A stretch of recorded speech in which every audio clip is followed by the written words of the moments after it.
एक ओंकार सतनाम करता पुरख निरपौ निर्वैर अकाल मूरत अजूनी सैभंग गुरप्रसाद जप आज सच जुगाद सच है भी सच नानक होसी भी सच। वाहिगुरु जी का खालसा वाहिगुरु जी की फतेह।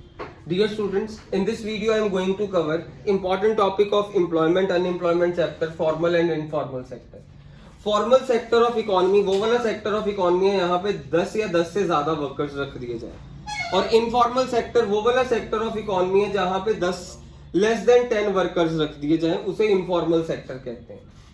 जो उनका एडवांटेजेस, इनफॉर्मल सेक्टर में काम करने के काफी एडवांटेजेस हैं, जैसे सिक्योरिटी बेनिफिट्स मिलते हैं फॉर्मल सेक्टर वालों को, प्रोविडेंट फंड उनका कटता है। प्रोविडेंट फंड क्या होता है? वो वाला पैसा जो 10-15 साल के लिए फ्रीज हो जाए, मींस इनकी सैलरी में से जो उनसे फॉर्मल सेक्टर के वर्कर्स हैं उनकी सैलरी में से प्रोविडेंट फंड कटा जाता है, फिर वो 15 साल के बाद उसको निकाल सकते हैं, मींस उनके बुढ़ापे में उनका काम आता है प्रोविडेंट फंड। ग्रेच्युटी मींस जब फॉर्मल सेक्टर के वर्कर्स रिटायर करते हैं उनको लमसम अमाउंट मिलती है उनकी रिटायरमेंट पे, उसे ग्रेच्युटी कहते हैं।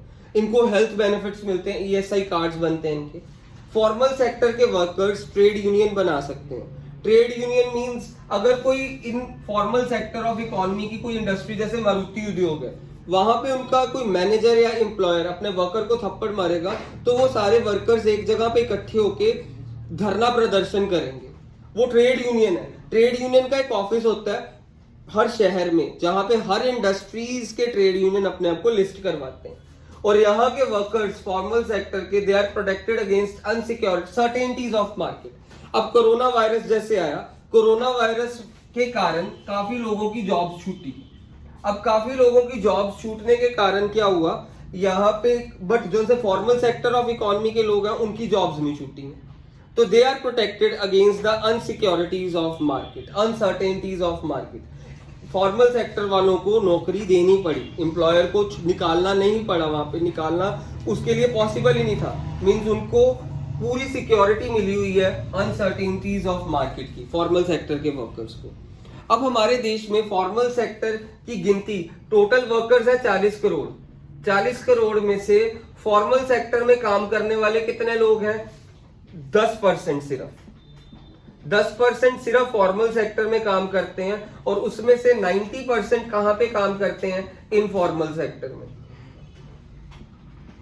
जबकि हमारे जब इंडिपेंडेंस हुई थी, हमारे गवर्नमेंट का इकोनॉमिक प्लानिंग में यही था कि हम फॉर्मल सेक्टर को ही बढ़ावा देंगे, क्योंकि ये सोशलिस्टिक पैटर्न ऑफ सोसाइटी को फॉलो करता है। Formal sector socialistic pattern of society वो होती है जहां पे कोई ऊंच नीच, कोई गरीब अमीर गरीब कुछ नहीं होता, कोई ऐसी डिवीजन नहीं होती, डिवीजन ऑफ क्लासेस नहीं होती।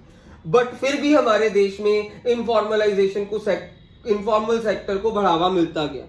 क्यों मिला? एलपीजी पॉलिसीज 1991 के कारण इस इनफॉर्मल सेक्टर को बहुत बढ़ावा मिला। अब साथ ही मैं आपको डिस्गाइज्ड अनएम्प्लॉयमेंट, रूरल एम्प्लॉयमेंट, सबसे ज्यादा लोग कहां पे एम्प्लॉयड है? गांव में। और सबसे ज्यादा अनएम्प्लॉयमेंट भी कहां पे पाई जाती है? पिंडा दे विच। पिंडा दे विच किस तरह की अनएम्प्लॉयमेंट है? Disguised unemployment. Disguised unemployment refers to the situation when the number of workers engaged in the work are much more than the number of workers required to accomplish it. So disguised unemployment ਪਿੰਡਾਂ ਦੇ ਵਿੱਚ ਬਹੁਤ ਪਾਈ ਜਾਂਦੀ ਹੈ। Reason ਕੀ ਹੈ? It in the definition, disguised unemployment refers to the situation when number of workers engaged in a job are much more than required number of workers than the number of workers required to accomplish it. Means ਚਾਹੀਦੇ ਖੇਤ ਦੇ ਵਿੱਚ ਕੰਮ ਕਰਨ ਲਈ 5 ਜਾਣੇ ਨੇ, 5 farmers are required to accomplish the job, but ਆਪਾਂ ਉਸੇ ਖੇਤ ਦੇ ਵਿੱਚ 10 ਜਾਣੇ ਲਗਾ ਦਿੱਤੇ। So that is called disguised unemployment। ਚਾਹੀਦੇ ਇੰਨੇ ਹੈ ਬਟ ਆਪਾਂ ਕੀ ਕਰ ਦਿੱਤਾ? 10 ਜਾਣੇ ਲਗਾ ਦਿੱਤੇ ਉਸੇ ਖੇਤ ਦੇ ਵਿੱਚ। disguised unemployment। disguised unemployment ਦੇ ਇੰਡੀਆ ਦੇ ਵਿੱਚ ਕਾਰਨ joint family system। ਸਭ ਤੋਂ ਪਹਿਲਾ ਕਾਰਨ is joint family system of disguised unemployment। दूसरा कारण ऑफ डिसगाइज्ड अनएम्प्लॉयमेंट इज पर पर्सन लैंड होल्डिंग घटी जा रही है साडे देश दे विच। पॉपुलेशन वधी जा रही है, per person land holding is decreasing. Per person land holding is decreasing day by day. हुण सपोज पॉपुलेशन साडे देश दे विच किसी कोल 80 किला जमीन है, तो 2 बच्चे पैदा होए, उस बंदे दे कितनी किले जमीन आ गई? 40 किले आ गई। सो ਇਹਦੇ ਅੱਗੋਂ 2 ਬੱਚੇ ਪੈਦਾ ਹੋਏ 20 ਕਿੱਲੇ ਹਰ ਬੱਚੇ ਕੋਲ ਚਲੇ ਗਈ। ਉਸ ਤੋਂ ਬਾਅਦ ਇਹਦੇ 4 ਬੱਚੇ ਪੈਦਾ ਹੋ ਗਏ, ਹਰ ਕੋਲ ਕਿੰਨੀ ਚਲੇ ਗਈ 5 ਕਿੱਲੇ ਜ਼ਮੀਨ ਚਲੇ ਗਈ। ਸੋ ਹਰ ਬੰਦੇ ਦੀ ਲੈਂਡ ਹੋਲਡਿੰਗ ਕੀ ਕਰ ਰਹੀ ਹੈ, ਘਟ ਰਹੀ ਹੈ। So per person land holding is decreasing very fastly.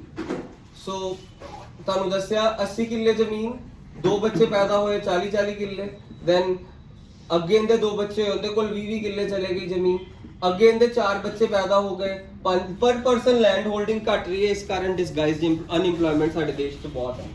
ਉਸ ਤੋਂ ਬਾਅਦ ਡਿਸਗਾਈਜ਼ਡ ਅਨਇੰਪਲੋਇਮੈਂਟ ਦਾ ਕਾਰਨ ਹੈ ਸਾਡੇ ਦੇਸ਼ ਦੇ ਵਿੱਚ lack of job opportunities outside the agriculture. Lack of job opportunities outside agriculture ਬਹੁਤ ਘੱਟ ਹੈ। ਮੀਨਸ ਹੈ ਹੀ ਨਹੀਂ ਜੌਬ ਓਪਰਚੁਨਿਟੀਜ਼ ਆਊਟਸਾਈਡ ਐਗਰੀਕਲਚਰ। ਇਸ ਲਈ ਜਿਹੜੇ ਪਿੰਡ ਵਿੱਚ ਕੰਮ ਕਰਦੇ ਉਹਨਾਂ ਕੋਲ ਕੋਈ ਹੋਰ ਕੰਮ ਕਰਨ ਜੋਗਾ ਕੰਮ ਹੀ ਨਹੀਂ ਹੈ, ਇਸੇ ਲਈ ਉਹਨਾਂ ਨੂੰ ਖੇਤਾਂ ਦੇ ਵਿੱਚ ਕੰਮ ਕਰਨਾ ਪੈਂਦਾ ਹੈ।